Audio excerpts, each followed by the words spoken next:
यहाँ से अपन स्टार्ट किए थे, सबको क्लियर हो गया क्रॉस एल्डिहाइड संघनन कि जब भी क्रॉस एल्डिहाइड संघनन होगा तो क्रॉस एल्डिहाइड संघनन दो अलग अलग अणुओं के बीच में होगा, है ना। एक हमने लिया है एथिनल और एक लिया है प्रोपेनॉल। तो क्रॉस एल्डिहाइड संघनन होने पे हमेशा जो उत्पाद बनते हैं वो 4 प्रकार के बनेंगे। क्यों बनेंगे?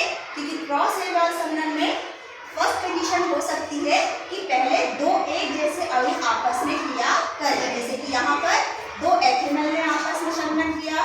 दूसरी कंडीशन में हो सकता है कि दो प्रोपेनॉल आपस में संघनन करें। तो जब दो एथिनल आपस में संघनन करते हैं तो हमें जो उत्पाद मिलता है वो क्या है? 3 हाइड्रोक्सी ब्यूटेनॉल।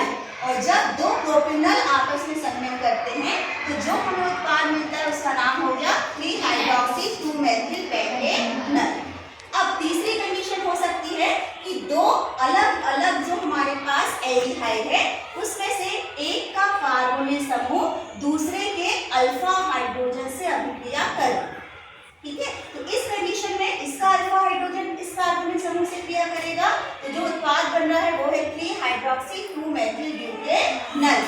लेकिन चौथी कंडीशन हो सकती है कि एथेनॉल का जो अल्फा हाइड्रोजन है वो प्रोपेनॉल के कार्बोक्सी समूह से क्रिया करे।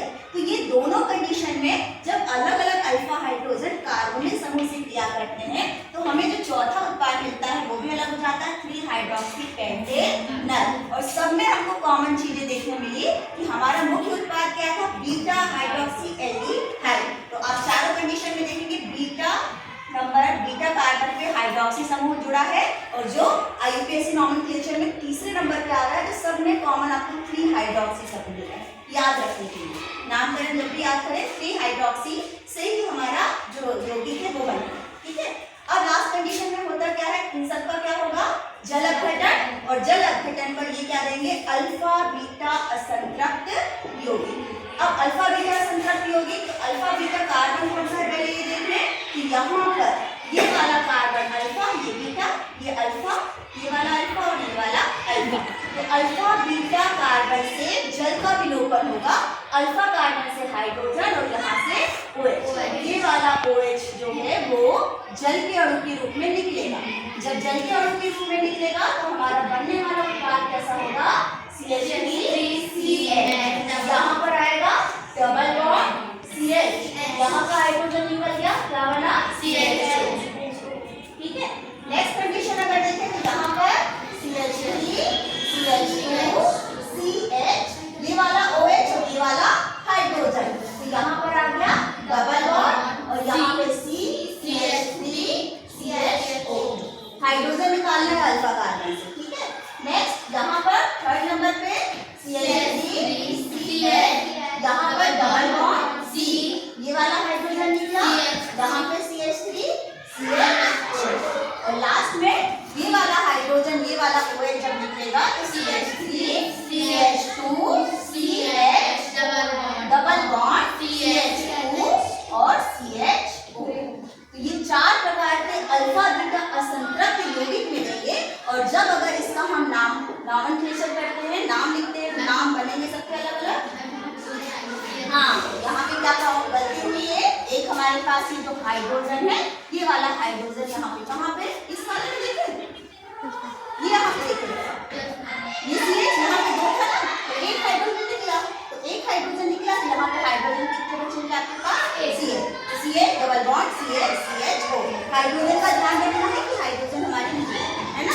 अब नाम देखें, नाम बताओ एक का। फर्स्ट वाले का नाम ब्यूट 2 सीधे सीधे इसका नाम हो जाएगा ब्यूट। 4 कार्बन है ब्यूट, 2 नंबर पे डबल बॉन्ड है 2 E और I जोड़ देंगे तो नाम क्या हो गया? ब्यूट 2 ईथर, ठीक है। नेक्स्ट सेकंड वाले का, सेकंड वाले में 2 नंबर पे क्या जुड़ गया? मेथिल 2 मेथिल 4 ये भी क्या है?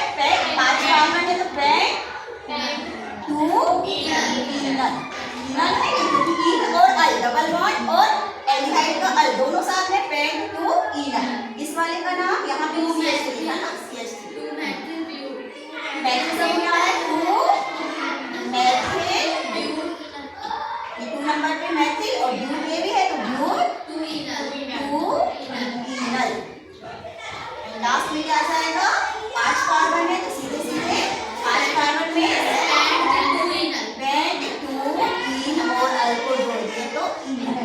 तो हम नाम से ही बोलते हैं कि बनने वाला उत्पाद ईनल कहलाता है, ईन और अल का कॉम्बिनेशन।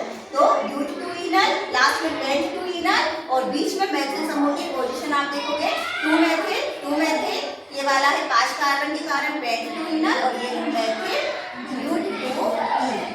ठीक है, इस प्रकार से जब एल्डोल संघनन होता है तो बनने वाले उत्पाद की संख्या 4 है। बीटा हाइड्रोक्सी एल्डिहाइड बनते हैं और ये जल अपघटन पर ईनल देते हैं या अल्फा बीटा असंतुलन यौगिक देते हैं। क्लियर सभी को? Yes ma'am. एक बार और देख सकते हो रिवाइज। क्लियर? मेरे ख्याल से अब दिमाग में